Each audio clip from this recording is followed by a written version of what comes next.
بسم الله الرحمن الرحيم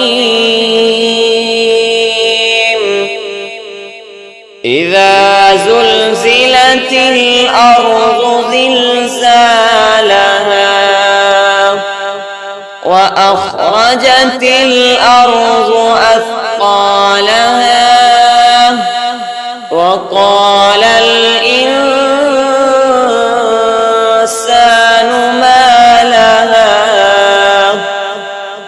يومئذ تحدث أخبارها بأن ربك أوحى لها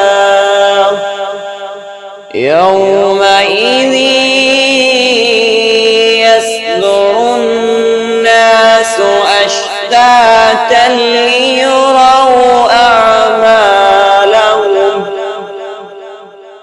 فمن يعمل مثقال ذرة خيرا يره ومن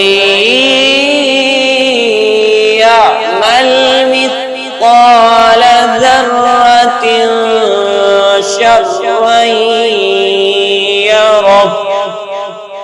صدق الله